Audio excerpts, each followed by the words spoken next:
Welcome back. And if you're new here, welcome in. You picked a good night to find this place. Let me ask you something before we start. Have you ever been standing next to someone completely ordinary, in a completely ordinary situation, and had the quiet, unplaceable feeling that whatever they were, they had learned how to seem normal, and that was the only thing they had learned? Not fear, exactly, not instinct, just that small gap between the face and whatever was sitting behind it. That's where tonight lives. 7 stories. Different countries, different kinds of people, different kinds of life that went wrong in one very specific direction. A few involved things that seemed helpful at first. A few involved things that had been there a lot longer than anyone realized. And a couple involved rules that turned out, unfortunately, to be practical. If you've been here before, you know what to do. If you're new, hit subscribe. We do this every week, and every week it's worth staying for. Drop a comment when we're done. Tell me which one got into you. Earbuds in, lights down. Let's go.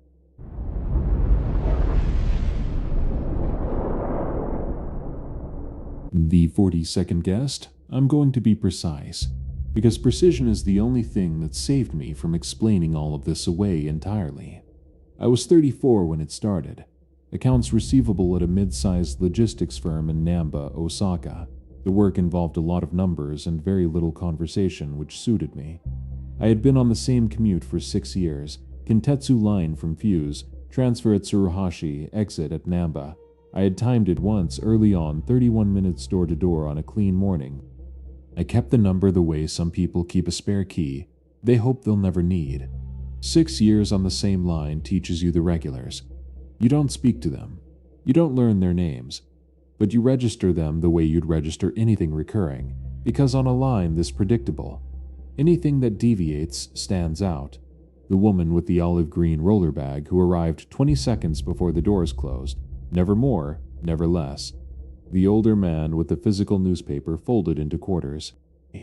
The young woman, probably a student who fell asleep every morning before Tsuruhashi and woke up at exactly the right stop. He appeared in October. Dark coat, average height, average build. Early 40s, I would guess. He stood in the same cluster I always stood in, third car from the front left side of the platform. He held his briefcase in his left hand, strap angled forward. I noticed that detail because I hold mine the same way. He stared at the same spot on the safety barrier I had been unconsciously using as a focal point for years. A particular scratch in the paint, near the third rivet from the left. I noted him. I moved on. He was there the next morning. Same coat, same position. And the morning after that, I started paying deliberate attention after 2 weeks. I want to be clear, this was not because anything felt wrong. I track patterns, it's how I'm wired. When something becomes consistent, I log it, the way I log a column of numbers that comes out the same 3 days running when it shouldn't. By the end of October, I had confirmed. He transferred at Tsuruhashi when I did. He took the same pedestrian crossing, not the obvious one near the escalator, but the secondary one further along that avoids the morning cluster. I had mapped that route in my first week and never told anyone about it. He waited on the same section of the loop line platform, got off at the same stop. He never looked at me. In November, I began photographing the platform. Nothing conspicuous, my phone angled toward the arriving train. I kept the images in a folder labeled documentation, which is a work habit. By the end of the month, I had 41 photographs. He appeared in 37 of them. That number alone is not alarming. He commuted the same route, of course he would appear in most of them. What I found less easy to dismiss was this. In every photograph where I had turned slightly toward the electronic board, toward my screen, toward the incoming train, he was angled the same direction. Not looking at the same thing, the same direction, as if he had moved to mirror a shift I had made before I was conscious of making it. I told myself it was confirmation bias. I was looking for a pattern and I was providing the outline it needed. In December, I tested it. I moved from third car to fifth car. Fifth car. I arrived earlier than usual to establish myself in the new position before he could be there. He was already there, left side, briefcase in his left hand. He must have arrived before me. Possible. The next morning I moved to the right side of the platform. He was already there. The morning after, I photographed the platform before I could see him on it, a full 3 minutes before my usual arrival time. He was not in the photograph. I took another when the train was incoming. He was directly behind me, close enough that I should have heard footsteps on the platform's surface. I had not heard anything. I told my wife that evening. She said I was overworking and reading intent into coincidence. She said it gently, and she was probably right about the cause. Even if she wasn't right about the rest, I went back to my original position in January. I carried my explanation, overlapping commute, similar habits, a mind primed to find matches in neutral data, and I carried it carefully. I carried it until February. There was a work dinner on a Thursday evening. We have them twice a year, roughly. A colleague, I will call her Nishida-san, was showing photographs on her phone from a New Year gathering she had hosted 3 years earlier. The usual group, she said. Colleagues, partners, the regular crowd. I appeared in 2 of the photographs. I looked the way I always look in photographs, which is to say hunched and slightly caught mid-sentence. In the background of the 3rd photograph, standing near the door on the far side of the room, was a man in a dark coat. I asked if I could zoom in. No one by the exit. I turned the phone toward her and pointed directly at him. She studied the photograph for a moment and said she genuinely did not remember anyone standing there. The briefcase was in his left hand. I did not tell Nishida-san what I was looking for. I asked her as calmly as I could manage whether she remembered everyone at that dinner. She said yes. She knew all of them. I asked if she recognized the man standing near the exit. She leaned in. She said there was no one by the exit. I turned the phone toward her and pointed directly at him. She studied the photograph for a moment and said she genuinely did not remember anyone standing there. She suggested maybe someone had come to pick up a partner and waited near the door. She moved on. I asked if I could send the photograph to myself. She said yes. That gathering was 3 years before I had first noticed him on the platform. 3 years before the photographs, before the route tests, before any of this. I looked at the image for a long time that night. His face was turned roughly 30 degrees. Not enough to resolve clearly, but the coat was right. The posture was right. The briefcase in the left hand. And I noticed one additional detail I had not caught on Nishida-san's screen on the shelf near where he was standing. At the edge of the frame, there was a row of framed photographs, the kind people keep in a hallway. One of them appeared to be turned slightly outward, as if someone had adjusted it. The photograph in that frame was too small to read clearly, but the angle was toward the room, toward the guests, toward me, specifically given where I had been standing that night. I stopped my regular commute in March. I found a different bus from a different direction, a different connecting line, a deliberately irregular departure time. I changed everything I had the ability to change. He was not on the new route. He has not appeared since. I know what the reasonable interpretation is: anxiety, pattern matching, apophenia, the mind's tendency to find faces in randomness. A stranger who happened to commute a similar route, and a blurry figure in an old photograph that my memory shaped into a match because it needed one. These explanations are available to me, and I have held each of them with care, but I keep returning to one detail. I asked Nishida-san a few weeks after the dinner how many guests had been at that gathering. She said she thought around 40. I asked if we could count through the photographs together. She thought it was a strange request. She counted anyway. We agreed. 41 guests. I counted the faces in the photographs separately. 3 times 42. I know 41 of them. I don't look at group photographs from that period anymore. At dinners, I sit with my back to the wall. Not because I believe something is still following me. I don't know what I believe. It's more that I've lost the comfortable assumption that the number of people standing in a room I'm occupying matches the number of people I can account for. 31 minutes. That was my commute, door to door. I've been taking the bus.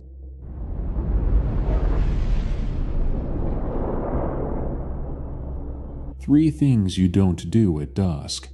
My grandfather kept 3 rules about the hours around sundown, and when I was young I thought they were the kind of superstition you nod at and then forget. I'm older now. I don't think that anymore. He was a farmer in a village about 40 kilometers from Cluj in central Romania mountain country. He kept pigs, some chickens, a kitchen garden. He was not what I would call a spiritual man. He was not the kind of person who told stories for atmosphere. When he told you something, it was because it was useful. The 3 rules were this. First, do not whistle after the light has started going orange. He said it was an invitation and you didn't want to know what you were inviting. Second, if a dog on the road stops walking and won't move forward, you stop too. You do not go ahead of the dog. Third, do not count the animals in the yard at dusk, count them in the morning. Never at dusk. I asked him once why the counting rule. He said that at dusk the count can come out wrong, and once you have the wrong number in your head, you carry it in. I was 9. I didn't understand what that meant, and I filed it with the whistling and the dogs, and forgot about it. I was 26 when I went back to help clear the farm after he died. It was late autumn. I was there alone for 4 days, and I was not in a good mood about it. Long drive, cold house, a lot of physical work I hadn't anticipated. I wasn't thinking about the rules. On the 3rd evening, just before I went inside, I stood at the fence of the yard. We still had 2 of his old chickens that a neighbor had been tending, and I counted them without thinking. Just habit. Just checking. 2 chickens and then 1 more. At the edge of the yard near the fence post, standing very still. I counted again. 3. I went inside. I didn't think about it that night. I woke up at around 2 in the morning to a sound from the yard. Not loud. More like a careful movement. The kind of sound something makes when it is trying not to make sound. I lay still for several minutes. In the morning I went out. 2 chickens. Just the 2. No sign of a 3rd, no prints near the fence post. The ground was soft enough that there should have been prints. I called the neighbor to ask if he'd added a 3rd bird. He hadn't. He said there had only ever been 2 since my grandfather passed. I drove home the next day without finishing the work. I hired someone to complete it. Still don't whistle after sundown. I pay attention to dogs on roads and I have not counted anything at dusk since that evening. Not animals, not rooms, not people. My grandfather counted things in the morning. I understand why now.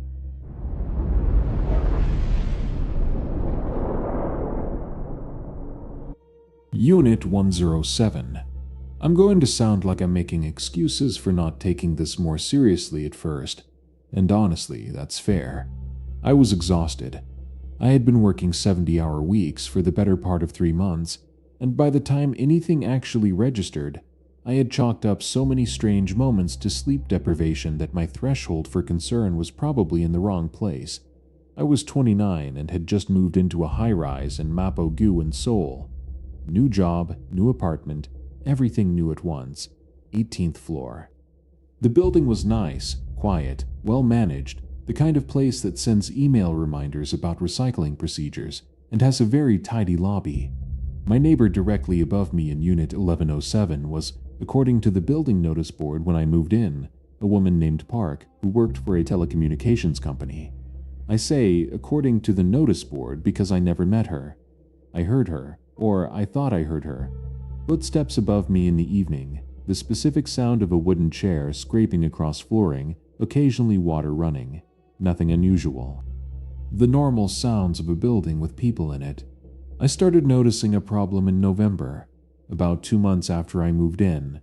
The sounds happened at odd intervals, not the rhythm of someone with a routine, work, commute, dinner, evening, sleep, but something more irregular. Footsteps at 2 in the morning, stopping abruptly. The chair scraping at 6 a.m. and then nothing until the following evening. Once, a sound like something heavy being moved slowly from one side of the room to the other, over the course of about 40 minutes at 3 in the afternoon on a Wednesday. I mentioned it to the building manager.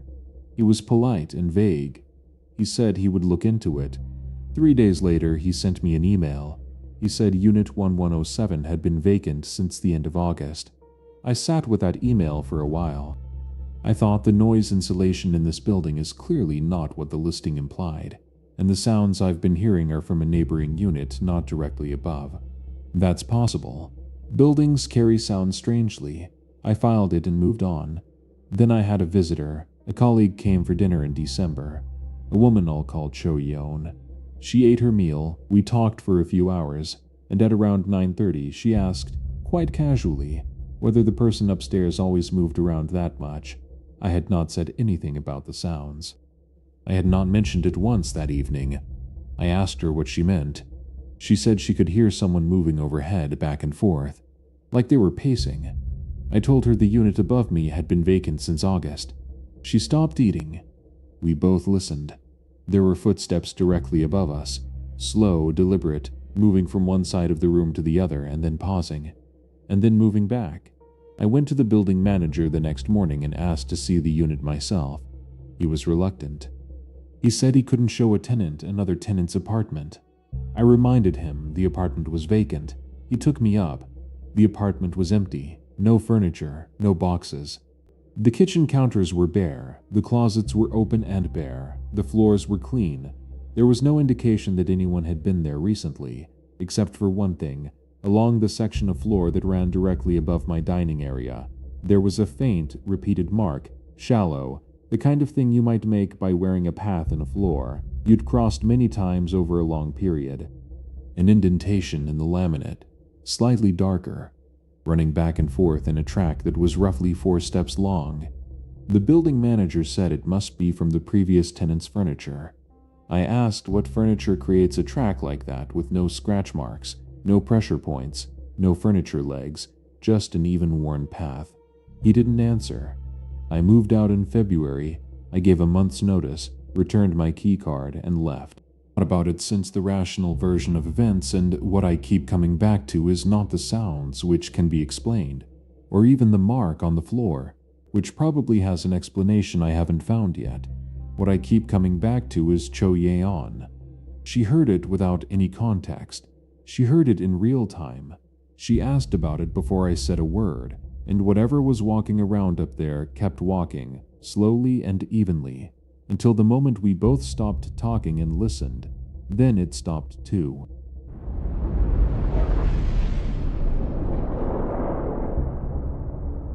What my grandmother said at the door. I was 17 when my grandmother died, and the last thing she did before she left the house for the last time. She went to stay with my aunt in the city, where she died 3 weeks later, was stand in the doorway of our kitchen and say a prayer. Not unusual. She prayed a lot. She was from a small town in the state of Hidalgo in Mexico, and prayer was woven into everything she did, the way some people have a glass of water before bed. It was just what you did. You prayed at meals, you prayed before driving, you prayed at doorways, but this one was different. She said it quietly, almost to the door frame itself, and at the end she placed her palm flat against the wood on the right side of the frame, exactly at shoulder height, and held it there for a moment. Then she looked at me and said, "The house has what it needs now. Do not paint this wall." I said, "Okay, I didn't think about it. We did not paint that wall."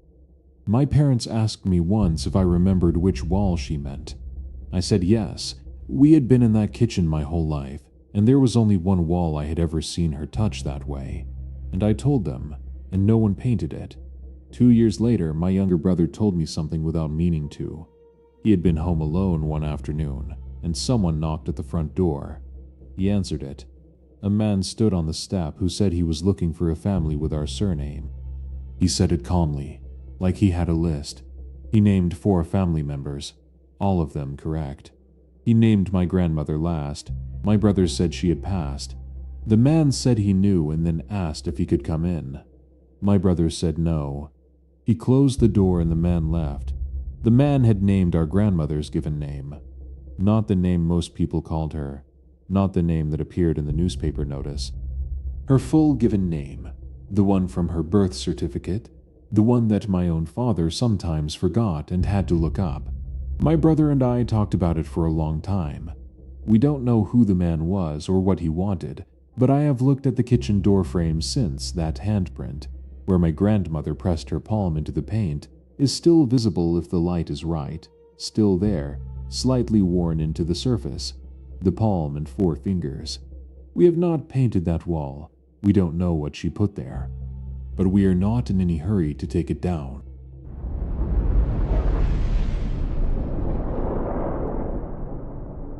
The third man on night crew.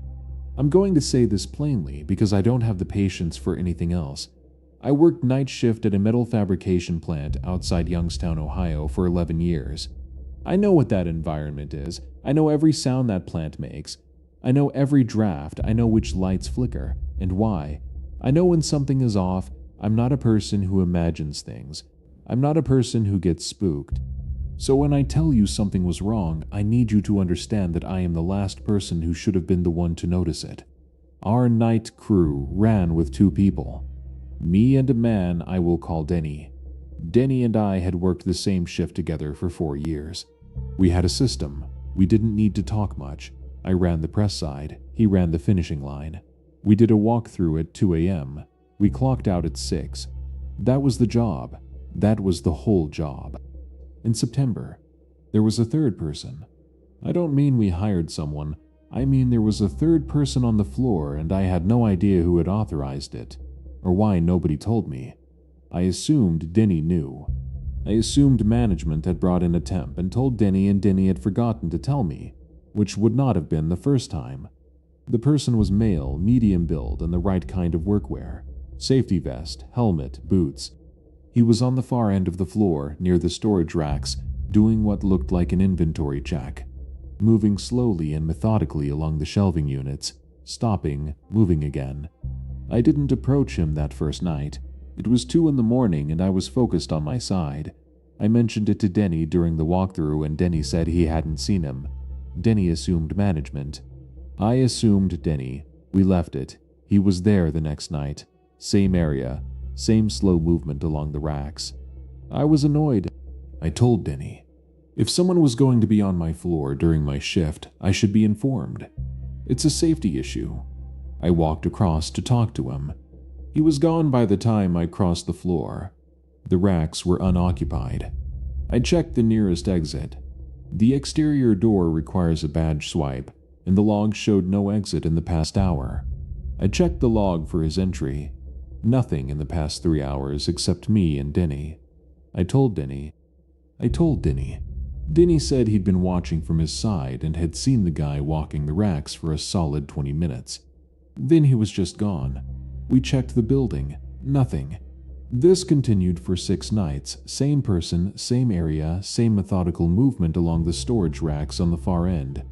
On the 4th night, I got close enough to see that he was moving his hands along the shelving in a way that looked like counting, running his fingers along the rack edges, pausing at specific intervals. But I couldn't make sense of what he was counting. The shelving in that section hadn't been touched in weeks. Nothing was due for inventory. On the 6th night, I brought a flashlight and walked directly toward him the moment I saw him. He turned. I need to be careful about how I describe this, because I don't want to say more than I actually saw. He turned toward me, and his face was in the shadow of his helmet, and for a moment I stopped walking. Not because I was scared. I want to be precise. I stopped because something was wrong with the timing. His head had turned before my flashlight reached him, before the beam would have been visible from his position. He walked toward the rear corridor. I followed. The corridor was empty. The door at the end was latched. The latch was down. I reported it to management the next morning. They reviewed the security footage. He did not appear on the footage. Not a single frame on 6 consecutive nights. Management suggested the cameras on that end of the floor had a blind spot. I've worked that floor for 11 years. There is no blind spot on the rack side. I have seen that footage dozens of times for incident reports. There is no blind spot. Denny and I requested a shift reassignment. Management said they would look into it. They didn't. We both quit in November. Before I left, I went back to look at the storage rack section one more time in daylight, just to have a clear picture of it in my head. I don't know what I was looking for. What I found was this.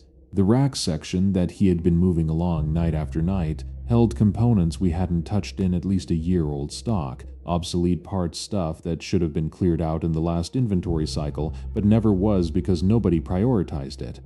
I found that the parts were organized, neatly methodically sorted into a system I didn't recognize and hadn't implemented. It had been done carefully. It had clearly taken a significant amount of time, Whatever was on the floor for those 6 nights had been working, I don't know why.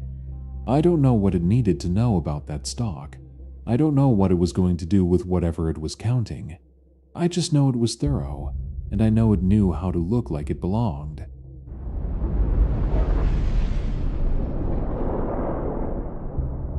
Kilometre 41. I drove supply routes in northern Manitoba for 8 years. Long haul, mostly with some regional runs connecting smaller communities to the main depot outside Thompson. Solo driving, mostly night routes in winter, which sounds grim but actually suited me fine. I don't need a lot of company. I know the roads, the Highway 6 corridor I drove probably 200 times over the course of my time up there. I knew every kilometer marker, every turnoff, every radio dead zone. There is a point on that highway, around kilometre 41 north of the junction, where there is a particular rock formation on the east shoulder, a naturally occurring shelf of Canadian Shield granite, flat on top, roughly the shape of a table. Drivers call it the desk. Everybody who works that route knows the desk. It is a landmark. You see it, you know exactly where you are.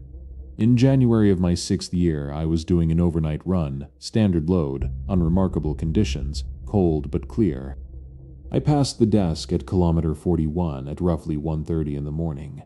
I noted it the way I always noted it. I adjusted my speed for the grade change coming up. I drove on. 40 minutes later, I passed the desk again. I passed the same rock formation, same shape, same flat top, same position on the east shoulder. Kilometer marker read 41. I stopped the truck. I sat for a while with the engine running. I checked my fuel. I hadn't imagined 40 minutes of driving. The gauge confirmed it. I checked my GPS. The GPS showed me 20 kilometers north of the junction, which was approximately where kilometer 41 would be. I had not turned around. I'm certain of this, the way you're certain of something you've done hundreds of times. You know what a U-turn feels like on that road. You know what the wheel needs to do. You know what the headlights pick up. I had not turned around. I drove on. 23 minutes later, the desk, kilometer 41, east shoulder rock formation, flat top. I pulled over and sat in the truck with the hazards on for 15 minutes. Nothing passed me. Nobody came from either direction. The radio was static. I turned the truck around and drove back toward the junction the way I had originally come. I reached it without incident. I radioed in a delay and sat in a parking area for 2 hours before I finished the route in daylight. I have not driven that corridor at night since. I told one of the other drivers about it, a woman who had been working those roads for 15 years. She didn't laugh. She asked which direction I was traveling. I said north. She said it's always the northbound runs. She said she had stopped taking the overnight north herself 3 years ago and hadn't told anyone why. I asked her why. She said it wasn't about the rock. She said the rock is just where you notice it. I have thought about that answer for a long time, and I still don't know what it means, but I think about the 40 minutes between the first time I passed that marker and the second. 40 minutes of road I apparently covered, and apparently did not cover. I think about what might have been on that road with me during those 40 minutes. I have not come to any comfortable conclusion.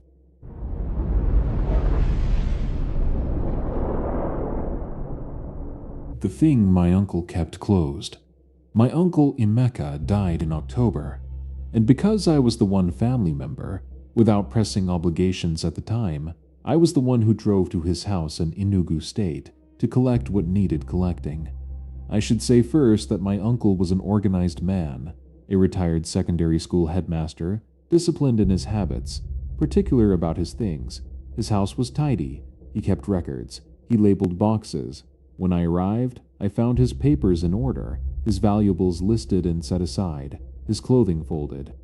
Everything was in order except for one thing, in the back room of his house, which he had used as a study. There was a wooden storage box on the floor beneath his desk.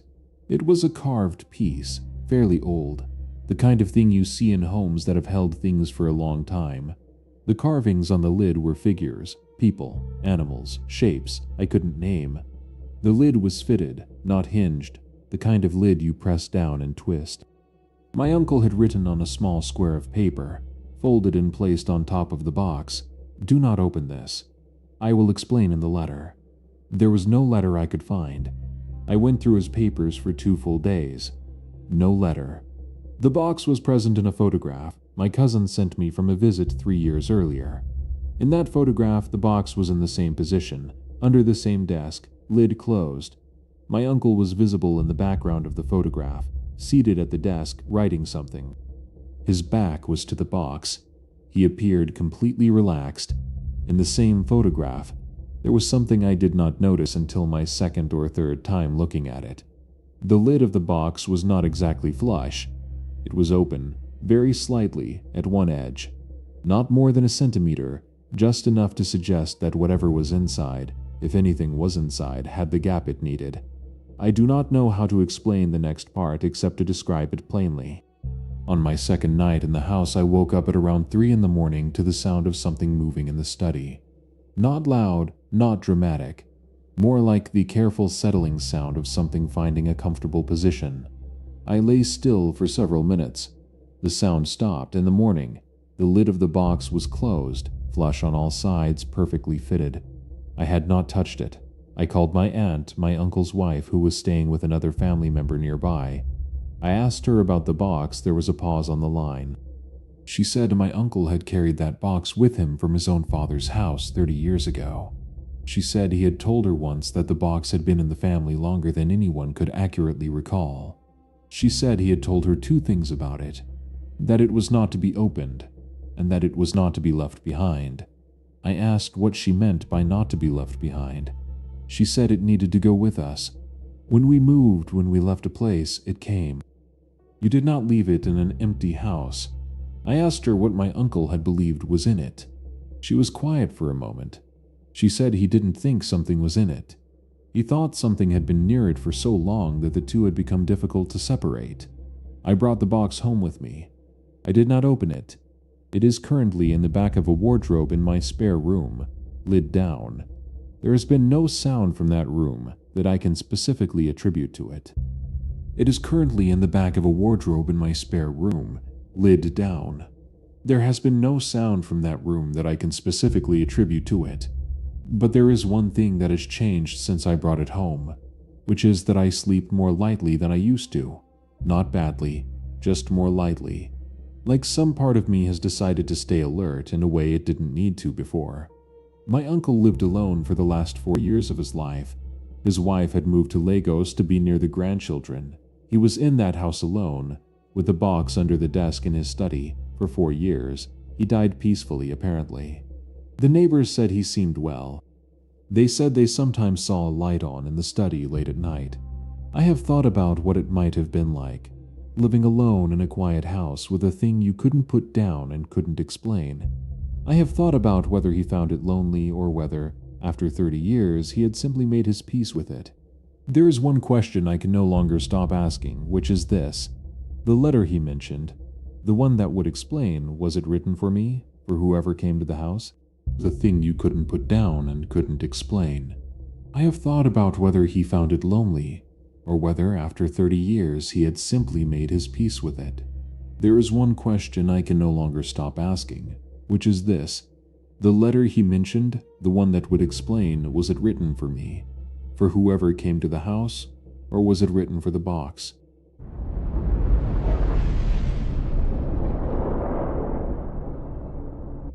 Seven tonight. I hope you're all right. Some of those stayed with me while I was putting this together, which is usually the sign of a good episode and a bad week of sleep. Here's the thing that keeps coming back to me. In almost every one of those stories, the person had a completely reasonable explanation ready. They used it, they held it, and then one detail, just one, made the whole thing not hold. That's the part I think about in quiet rooms. Go lock your door. Maybe don't count anything tonight. I'll see you next time.